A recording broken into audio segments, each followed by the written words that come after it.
Now, the government's policy on 100% transition continues to place a huge strain on the limited teaching and learning facilities. Appreciating these gaps, Smart School Technologies came with an innovation that resulted in the creation of Smart Teaching Broadcast, which enables teachers to teach more than one class at the same time.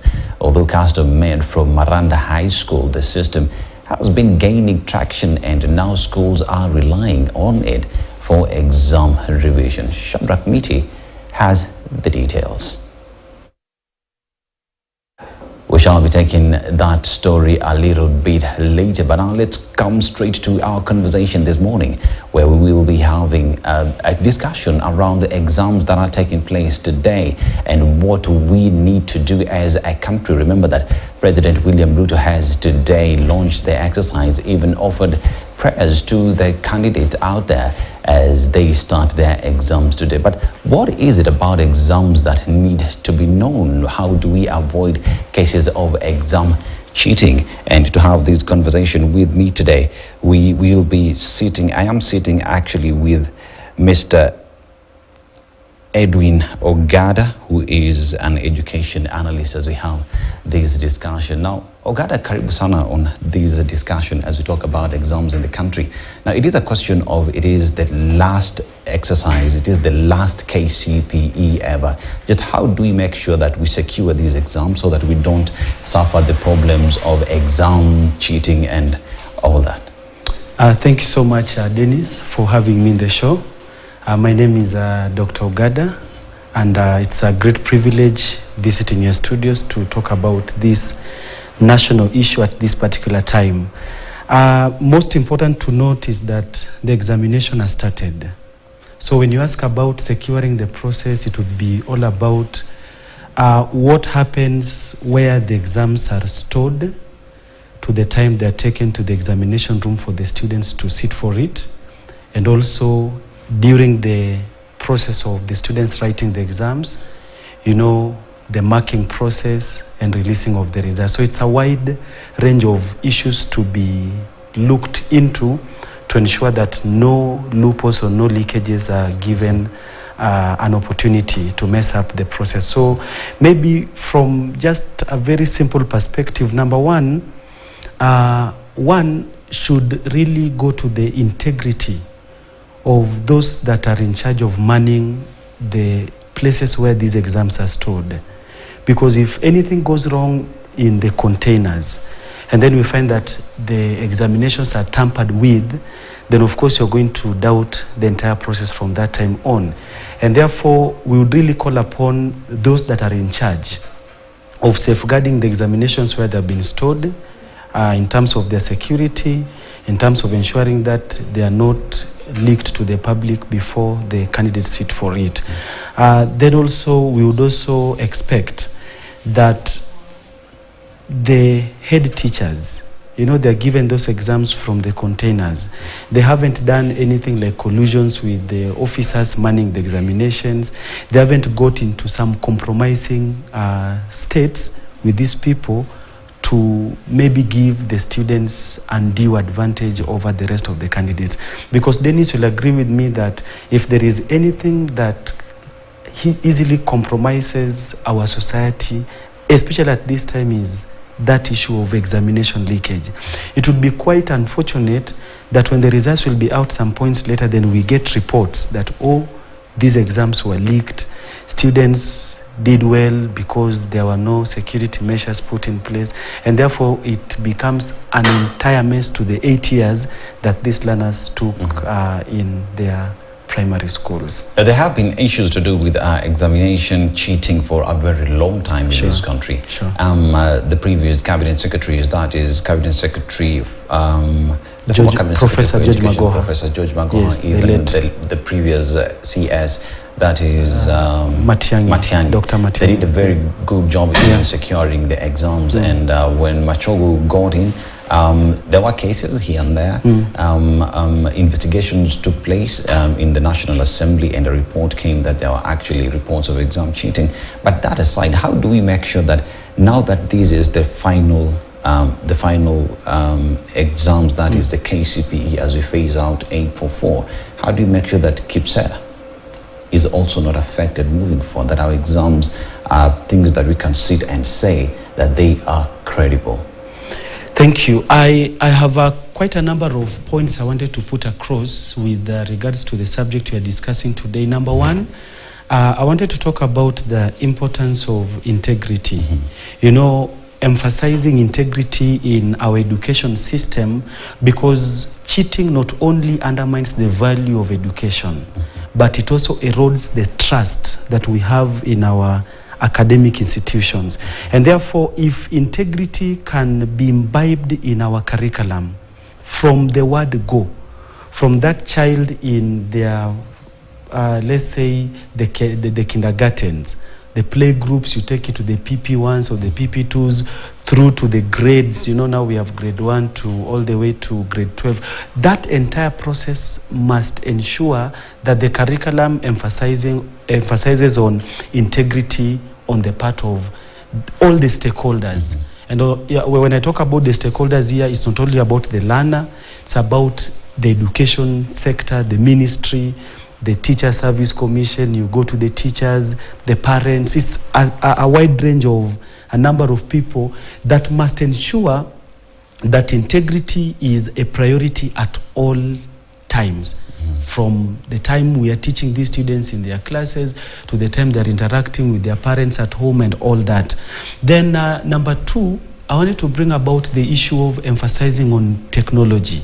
If you look at the report that was released a few weeks ago by the National Assembly Departmental Committee on Education that is chaired by the Tinderet MP, Julius Meli, they highlighted that through their investigations, there were a number of ways the students either got undue advantage over the others in the examinations, and some of them included issues of impersonation, where you find people who are not supposed or authorized to be in the examination centers or sitting the examinations are given the advantage to sit the exams for the other students. So when on that, we have the issues of impersonation, we have you know, an early exposure to these examinations, we have unauthorized materials getting themselves into the examination, collusion of learners amongst themselves to share the answers.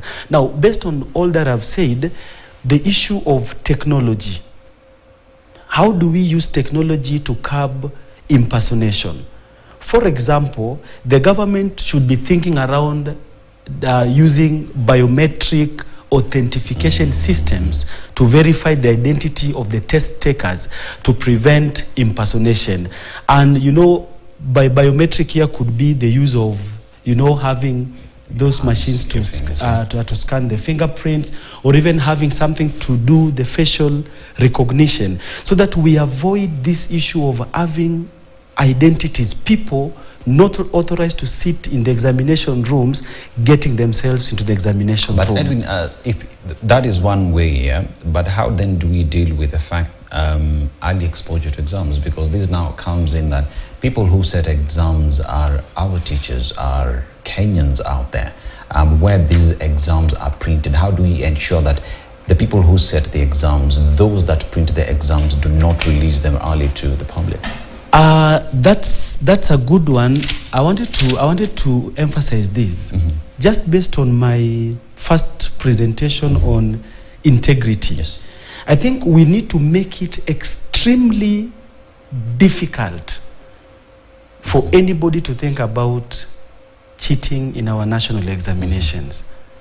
If we put measures in place that somebody actually knows that if they dare do it, then the consequences would be very, very dire, then somebody might not even think about, you know, having themselves getting into such compromising positions. Because, Dennis, I want to believe that the moment we entrust you as a country with manning our examinations, it comes with the remunerations that that work comes along with. It comes with your qualifications for the job. So therefore, why must the country, or why must the nation entrust you with our national examinations if you cannot deal with integrity issues from your personal perspective. And therefore, we must make it quite punitive that if in case you assist our students in any way to get the examinations compromised, then you must surely bear the cost.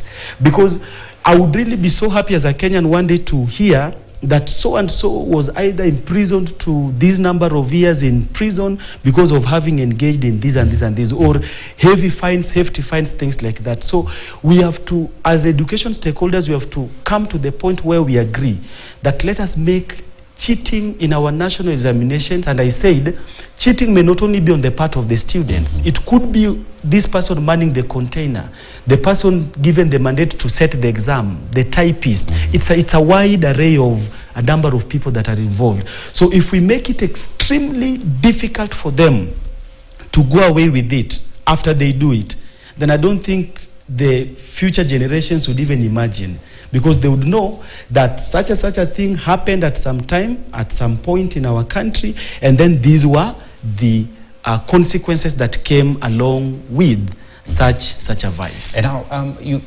some of the arguments that have been had out there is you find people engage into cheating because the way we structured our examination system is such that you must pass, you must get to campus and proceed, which is a good thing.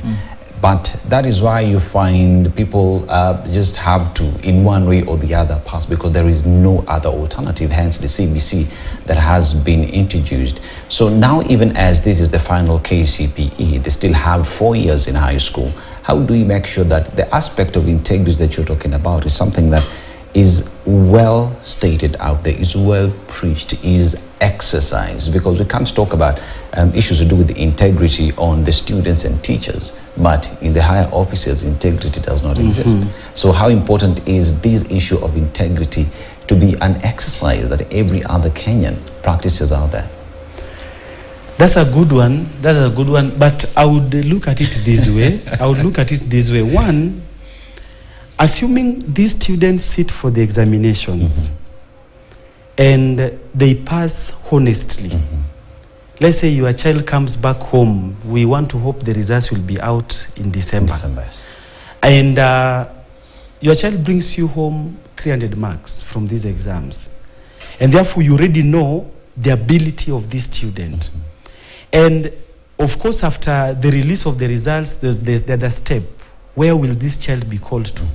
Then they are called to a school that actually falls in the level of that marks that the student has received, either at the county schools or the extra counties or the national schools. And then we as parents, let's allow our children to go to the schools where they've been called.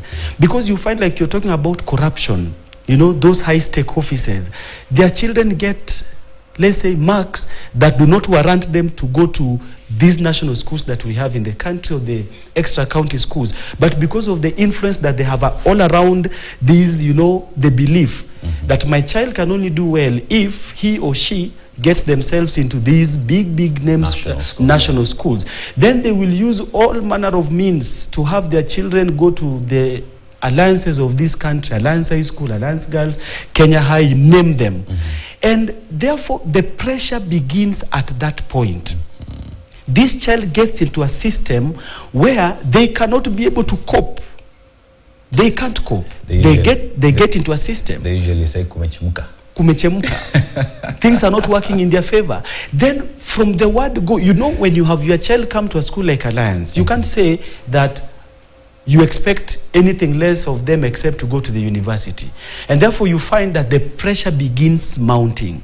It is out of that pressure that issues of cheating begins coming in.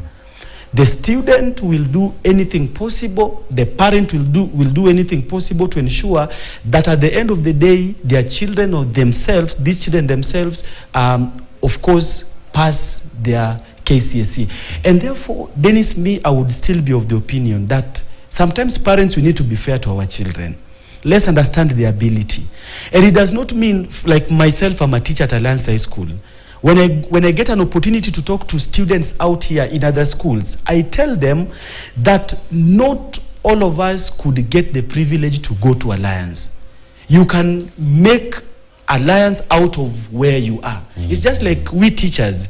You know, not all teachers would be teachers at Alliance High School. And therefore, where you are, you can be able to, people say you can make a little heaven down where you are. So people accept where you are, make the best out of it, and let life chart the next move that you may be able to accept and do what is due for you as far as making a livelihood out here. And that's why now we are migrating from the 844, which is basically called the knowledge-based curriculum, to the CBC, the competency-based curriculum, so that the students will be able to cope up depending on their ability. Go to institutions where your ability is appreciated. You go with your 300 marks, advance from there going forward. Yes. And now, Mwalimu, you've raised a lot of very important aspects, and you see, a lot of people believe that my child must go to Alliance High School. Correct. They must go to national schools. They have to go to Kamamenda Chini Sana is extra county, simply because usually is the facilities that they have. They are well catered care of, such that if it's laboratories, they have them. If it's the digital laboratories, they have them. The other schools don't. Then this pressure goes back to the government, in making sure that all the other schools are equipped equally, so that the person who is in a county school does not feel disenfranchised, Correct. but feel as though I can compete with the same student who is in the alliances of this school. Just so how important then, or rather how do we take this conversation to the government to make sure that when it comes to investing into education, that investment is done across board? That's a good one. One, I would say that as a country, Kenya as a country, we have so many good things on paper. If you were to interrogate our systems on paper, black and white, super. Take an example of our constitution. It could be one of the best that we have in the world. Every detail, anything that affects the life of a mwananchi is catered for in the constitution. Be it issues of integrity, be it issues of equity, you know, provision of resources. But our problem begins at the implementation stage. So back to what we are saying about our education system, we all know that there's a CBC that has already been rolled out. The government is aware that for this CBC to be implemented, there is need for resources. These resources could be the classrooms, the built resources, classrooms, laboratories, computers, things like that. Human resources, the teachers. But you go to some places in this country, barely do we have classrooms. Barely do we have electricity. Barely do we have enough teachers to help the students through. So, and therefore, I would not really blame ourselves per se, but just as we've said, how do we push this conversation to the government? We need our government to come out so clearly in terms of having the goodwill to implement the beautiful strategies that we have on paper. For example, if you take our current regime, the Kenya Kwanza government, if you go through their education manifesto, it's so beautiful. You know? Passed with the flying colors. Passed with the flying colors. It's just like this, when the president launched the issue of the bottom up. It's such a beautiful manifesto that if implemented to the letter as to how it is put on paper, for sure we would be in a first world country. And therefore it goes to the government, to the government of Kenya, that please, whatever you have on paper, whatever you have as our strategies, kindly have the goodwill to implement for the benefit of our dear learners. Now, Dr. Let's just take a short commercial break. When we come back, we continue this conversation because it cannot end here. Sure. We have to also discuss how very well we can protect KIPSA moving forward and the entire education system. But now, let's take a short commercial break. We'll be back with much more.